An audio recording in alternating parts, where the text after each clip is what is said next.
Un journaliste bien élevé, ce sont des vocables qu'on associe rarement, mais en plus, il a du talent, alors on peut lui pardonner. Henri-Jean Servat.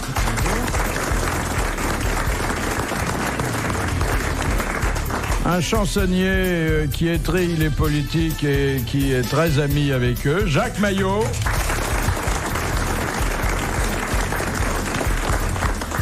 Un ancien restaurateur devenu notre maître à penser et à vivre, en même temps qu'un comédien qui joue ses propres pièces, enfin un parcours tout à fait étonnant et sans faute, Jean-Pierre Coff.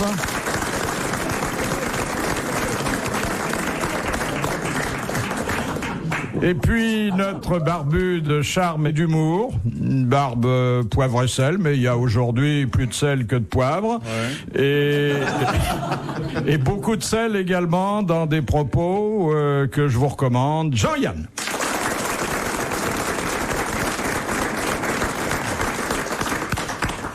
La question, la demande d'identification de l'auteur de citation numéro 1 émane de Monsieur Pontel, qui a dit « Dans la vie, il y a 2 expédients à n'utiliser qu'en dernière instance, le cyanure et la loyauté. » Ça pourrait être Audiard, ça, non? C'est Michel Audiard, mais oui, on reconnaît la compris.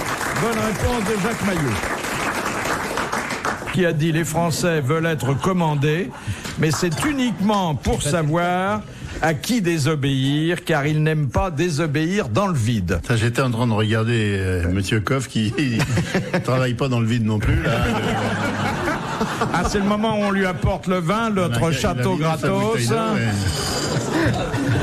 Est-ce que celui-là va la trouver grâce à votre palais? J'étais déjà parti de chez moi et j'avais oublié mon magnum que je voulais boire sous votre nez pour vous faire bisquer, mais tant pis, je me contenterai de ça.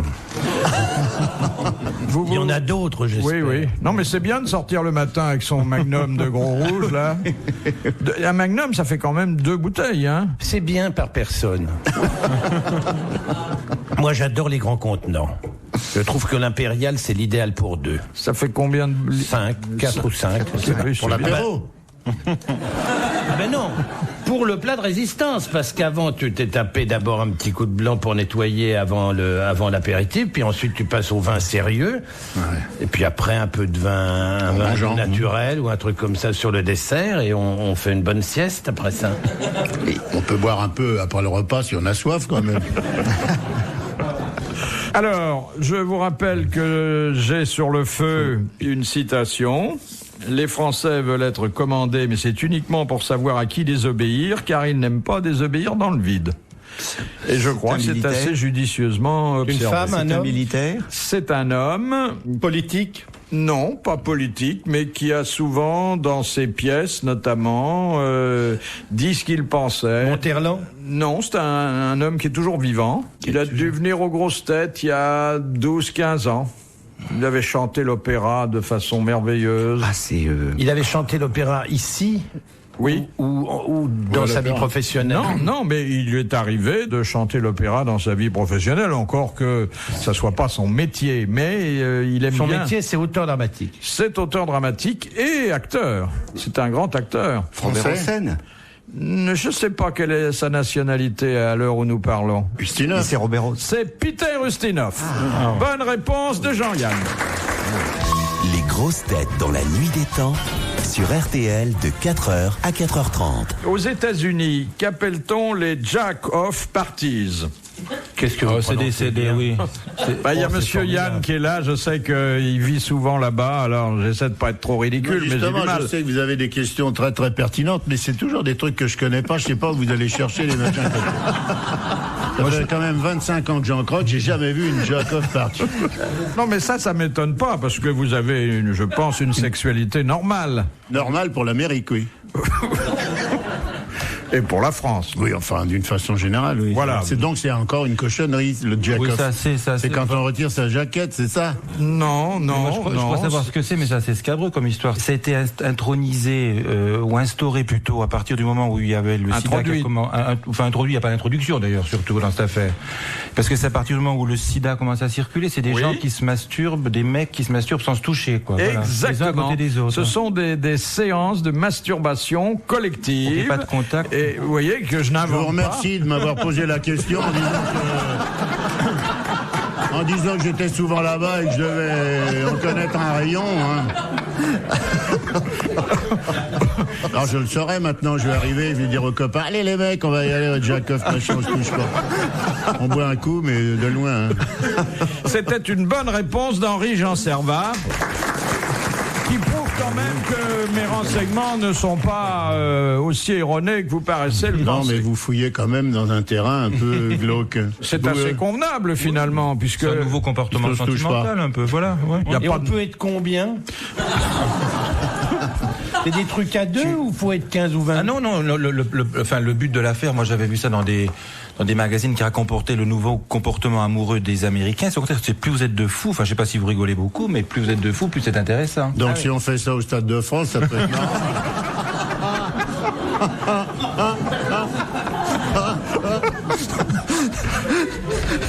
Alors ils sont comment? 80 000 mecs. Avec Thierry Roland pour commenter, ça serait Mais en plus, d'après ce que j'en avais lu, c'était une connotation ouvertement homosexuelle. Il n'y a pas de femmes du tout. Ce sont que des mecs entre eux et qui ne se touchent pas à cause du sida. C'est ça qui est instauré, oui. ça. Ah, c'est homosexuel. Ah bah, il n'y a que des mecs entre eux. Je veux dire, il n'y a pas de femmes qui font la même chose en face ou à côté. Là, c'est moins drôle. Hein. Là, oui. Parce qu'avec des bonnes femmes, il n'aurait pas été contre lui. Non, mais là, bon, il y a... si c'est des conducteurs de camions, des motards, des machins, c'est moins bien. Vous n'avez jamais assisté à une semblable séance? Jamais. Mais ça existe à Paris aussi, je vous signale. Genre de choses. Ah, il y en a à Paris aussi. Bien sûr, là. Faut sortir, mon petit loup. C'est quoi, aller dans le monde, hein? Une fois, on m'a amené dans une soirée un peu spéciale. C'était dans des caves, dans un coin de Paris assez obscur et agité, dans lequel il y avait que des types qui se faisaient donner la fessée. Et il y a ce qu'on appelle des maîtres fesseurs qui ont des gants cloutés et qui donnent des fessées à des hommes qui se déshabillaient, qui se mettaient sur des espèces de piloris comme ceux sur lesquels on exposait Quasimodo dans Notre-Dame de Paris. Et puis il y a des maîtres fesseurs qui administrent des fessées jusqu'au sang à des individus qui sont coupables d'avoir fait quelque chose, Non, ils mettent des barboteuses ou crimes à main où ils sont pas contents. Oui. C'est un comportement amoureux comme d'autres, je veux dire. C'est des maîtres au lieu d'être des maîtresses. Ah oui. C'est la plus vieille maternelle de Paris, alors. Hein. Et ils se font talquer aussi un peu, non? Je suis parti avant le talquage. Pourquoi vous voulez vraiment y aller? Non. Non, mais j'essaie de m'imaginer ça. On doit se tenir les coudes. Vous n'avez jamais été en barboteux? Non. Enfin, il y a très longtemps. Non, mais récemment? Non, récemment, non. Vous n'avez pas ces fantasmes-là, je croyais. Mais je sais qu'il y a des gens qui, généralement, sont dans la vie professionnelle très puissants et qui arrivent avec leur petite valise dans laquelle il y a la barboteuse, un biberon de rechange et deux ou trois couches sur des lits plastiques. Et vous n'avez pas lu dans la presse il y a quelques semaines une femme qui en Pologne a monté comme ça un château et qui... Ah si, on en a parlé ici. Ah, alors, très bien. Oui, vous pensez. J'oubliais que vous étiez à la pointe de l'actualité dans ce domaine. Les esclaves qui étaient dans une niche à chiens devant le château et qui étaient chargés de nettoyer les chaussures avec leur langue. Fallait y penser. Oui, mais ça leur plaisait aux mecs, c'était pas obligé. Pas obligé. Ils payaient très cher pour nettoyer les chaussures. Pas des mecs qu'on avait kidnappés pour leur faire des misères. Non, c'est volontaire. Moi, je me ferais pas cirer les pompes par la langue d'un mec, ça doit pas bien faire briller, ça. Pas en faire briller, mais reluire. Quel objet célèbre est planté dans un mur du château de Rocamadour? C'est une arme, une épée, quelque chose. Une épée. C'est l'épée de... Roland. L'épée de Roland, la fameuse, comment elle s'appelait? Durandal. Eh oui. Bonne réponse de Jean-Yann et d'Henri Jean Servat.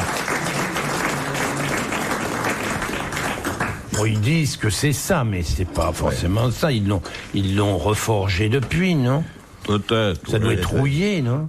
Sûrement. Mais enfin bon, il y a des touristes qui viennent et ça marche bien. Il a soufflé dans un éléphant, là. Ah oui, à Roncevaux. À Roncevaux. Oui.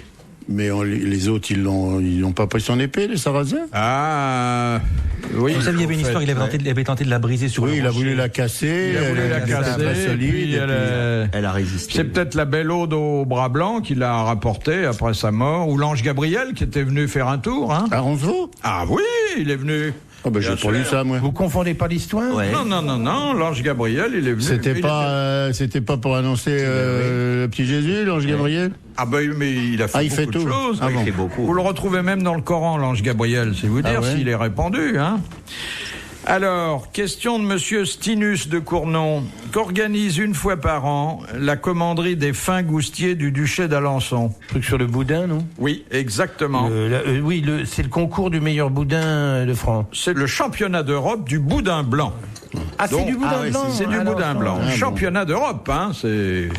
Bonne si réponse elle est élue, de Jean... elle peut aller à Miss Monde après.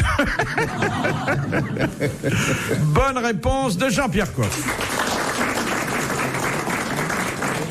C'est rare, hein, du bon boudin blanc. Mais il y en a qu'à Noël, non? On peut en faire d'un bout de l'année à l'autre, puisque c'est fait avec du veau et de la volaille, mais c'est vraiment, c'est lamentable ce qu'il y a là-dedans. Maintenant, il y a de la fécule, On met du lait dans le boudin blanc, non? Oui. Dans le boudin noir, il y a des gens qui en mettent aussi. Dans le boudin noir, maintenant, vous savez que le boudin noir, c'est très difficile à trouver du bon boudin noir. Vous savez pourquoi? C'est parce qu'il n'y a plus de sang. Donc, pour avoir du bon sang, c'est très difficile. Alors, on fait du boudin avec du sang lyophilisé et des oignons lyophilisés. Et pourquoi il lance pas un appel parmi les cochons donneurs de sang? De sang, oui. Les cochons hémophiles? Oui. Parce qu'on pourrait faire des transfusions de sang de cochon et on garderait les cochons pendant 10 ans. Enfin, on leur filerait une petite pièce? Non, mais dans le bras, Non, mais c'est on pourrait désespérant. analyser le sang en même temps, on aurait du sang vraiment formidable. Impec, oui. Et l'andouillette se porte bien, en revanche? Qu'est-ce que vous voulez, des cochons de 90 kilos? Comment voulez-vous qu'un boyau ait du goût?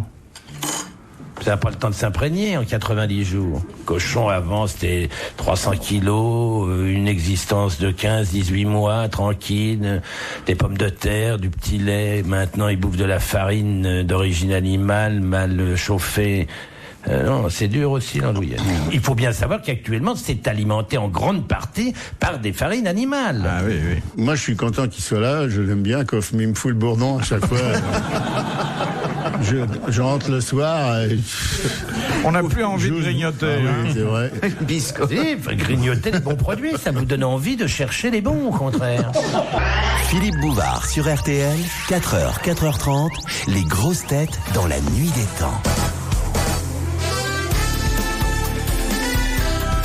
Une équipe exclusivement masculine dans les grosses têtes dans la nuit des temps du 19 août 1999, autour de Philippe Bouvard, Jean-Pierre Coff, Henri-Jean Servat, Jacques Maillot et Jean-Yann. Si vous vous intéressez au banquet de l'Antiquité, voici une question de Madame Le Prieur qui exploite le même sujet. Pourquoi, lors des banquets sous la Grèce antique, les convives portaient-ils des couronnes de lierre? Le lierre, c'est un peu le synonyme du laurier. Non. C'est un rapport avec ce qu'ils mangeaient? Non. Le lierre, ça fait circuler le sang. Alors, le lierre avait la réputation de faire circuler le sang et c'était important pour les convives. Faciliter la digestion. Oui, mais sur le... Garder la tête Roté. légère, l'eau. Non, ça fait pas roter, non. Non, mais c'est parce que ça faisait circuler le sang dans le cerveau, on était moins sous. Exactement, ça retardait l'ivresse. Aïe, aïe. Bonne réponse de Jean-Yann et merci à Henri-Jean Servat. Je vois un peu de rouge, tant pis, j'ai pas le matériel, mais je prends le risque. Donc, si je comprends bien, il faudrait faire pousser un lierre autour de Boris Helsin pour qu'il soit... Oui. Ce serait prudent. Qu'est-ce que vous faites, vous, pour retarder ce moment, monsieur Coff? Ce qui est agréable dans l'ivresse, c'est d'atteindre la maîtrise du temps. C'est pas amusant de boire pour être ivre tout de suite. Ce qui est amusant, c'est de boire et que ça dure le plus longtemps possible. C'est-à-dire vous contrôlez la montée de l'ivresse. J'ai été à bonne école, moi mon ami Carmet faisait ça admirablement. Et il y a un moment où vous sentez que l'ivresse va vraiment vous gagner. Alors là je sens plus en général. Alors vous rentrez chez vous. Mais j'aime pas beaucoup l'ivresse. Non. C'est pas la situation ivre ne m'amuse pas spécialement. Moi je vous ai jamais vu ivre, jamais. Ben oui, mais c'est ce qui prouve bien que je l'amène longtemps parce que on est là 1h30. C'est peut-être que nos petits châteaux gratos sont pas de nature à vous enivrer. Question de Madame. Une belle cuite, c'est pas mal quand même. Oui.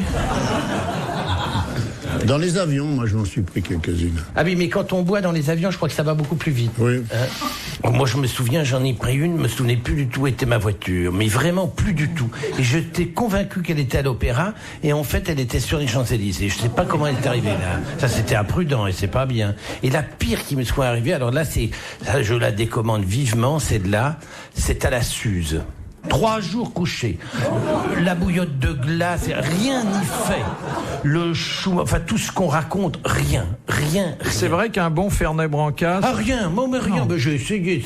Vous savez, quand vous êtes dans cette situation-là, vous êtes prêt à tout pour essayer d'améliorer les choses, rien du tout. Une cuite à la sucre, c'est ce qu'il y a de plus terrible. Je vous dis, c'est 3 jours. J'en ai pris une fois avec Gainsbourg, qui avait décidé, parce qu'on était dans un club, dans une discothèque, qui avait décidé que c'était très bête que les gens commandent des bouteilles de champagne dans des seaux et servent comme ça, alors qu'on ne faisait jamais ça avec de la Williamine. Alors il a dit, faites venir une bouteille de Williamine qu'on va boire comme les autres idiots boivent du champagne. Et tant que j'étais assis, c'était bien, quoi. Quand j'ai voulu me lever, j'ai jamais pu. C'est terrible, ça. On a l'impression, moi j'ai eu ça avec de la vodka cerise, et on a l'impression qu'il manque entre la hanche et le genou un membre. Parce que on sent bien le mollet. Si tu touches, toi, tu te dis oui, j'ai bien ça. C'est marrant, j'ai effectivement une cuisse, mais on n'a pas l'impression de la voir. On ne peut pas se mettre debout. Mais impossible, hein, vous pouvez vous appuyer, il n'y a rien à faire, ça ne tient pas. Ça, c'est affreux, ça. C'était Souvenir de Poivreau. Non, mais cela dit, en règle générale, ce sont des accidents. Nous buvons avec modération, vous en doutez bien. Ô combien, modération. C'est pire que Viran.